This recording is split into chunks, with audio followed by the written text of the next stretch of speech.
ಉತ್ತರ ಕನ್ನಡ ಜಿಲ್ಲೆಯ ಅಂಕೋಲಾ ತಾಲೂಕಿನ ಕಂಚಿನಬಾಗಿಲು ಬಳಿ ಇಂದು ಭೀಕರ ಅಗ್ನಿ ಅವಘಡ ಸಂಭವಿಸಿದೆ.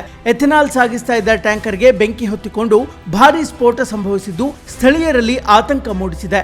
ಪ್ರಾಥಮಿಕ ಮಾಹಿತಿಯ ಪ್ರಕಾರ ಚಾಲಕ ವಾಹನದಿಂದ ಹಾರಿದ್ದು ಗಂಭೀರವಾಗಿ ಗಾಯಗೊಂಡಿದ್ದಾನೆ ಎನ್ನಲಾಗಿದೆ. ಅಗ್ನಿಶಾಮಕ ದಳ, ಹೈವೇ ಪೆಟ್ರೋಲ್ ಹಾಗೂ ಪೊಲೀಸ್ ಸಿಬ್ಬಂದಿ ತಕ್ಷಣ ಸ್ಥಳಕ್ಕೆ ಧಾವಿಸಿ ಬೆಂಕಿ ನಂದಿಸುವ ಕಾರ್ಯಾಚರಣೆ ನಡೆಸಿದ್ದಾರೆ. ಬೆಂಕಿಯನ್ನ ನಿಯಂತ್ರಿಸಲು ಸಿಬ್ಬಂದಿ ಭಾರೀ ಹರಸಾಹಸ ಪಡುತ್ತಿದ್ದಾರೆ. ಮಂಗಳೂರಿನಿಂದ ಹುಬ್ಬಳ್ಳಿಗೆ ತೆರಳುತ್ತಾ ಇದ್ದ ಟ್ಯಾಂಕರ್ ರಾಷ್ಟ್ರೀಯ ಹೆದ್ದಾರಿಯಲ್ಲಿ ನಿಯಂತ್ರಣ ತಪ್ಪಿ ಅಪಘಾತಕ್ಕೀಡಾಗಿದೆ. ಅಪಘಾತದ ತಕ್ಷಣವೇ ಟ್ಯಾಂಕರ್ನಲ್ಲಿ ಅಗ್ನಿ ಕಾಣಿಸಿಕೊಂಡಿದ್ದು ಕ್ಷಣಾರ್ಧದಲ್ಲೇ ಭಾರೀ ಬೆಂಕಿ ಆವರಿಸಿದೆ ಎಂದು ಪ್ರಾಥಮಿಕ ಮಾಹಿತಿ ಲಭ್ಯವಾಗಿದೆ. ಸ್ಥಳೀಯರ ಪ್ರಕಾರ ಬಾಂಬ್ ಸಿಡಿದಂತೆ ದೊಡ್ಡ ಸ್ಫೋಟ ಸಂಭವಿಸಿದ್ದು ಸುತ್ತಮುತ್ತಲಿನ ಜನ ಬೆಚ್ಚಿ ಬಿದ್ದಿದ್ದಾರೆ.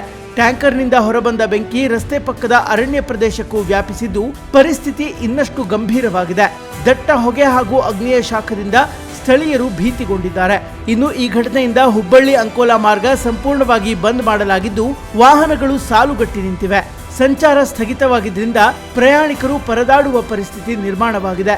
ಇನ್ನು ಟ್ಯಾಂಕರ್ ಬಾಗಲಕೋಟೆ ಮೂಲದ ಉದ್ಯಮಿಗೆ ಸೇರಿದ್ದು ಎಂದು ತಿಳಿದು ಬಂದಿದೆ. ಅಪಘಾತದ ನಿಖರ ಕಾರಣ ಹಾಗೂ ಸಂಪೂರ್ಣ ಹಾನಿಯ ವಿವರಗಳ ಬಗ್ಗೆ ತನಿಖೆ ಮುಂದುವರೆದಿದೆ.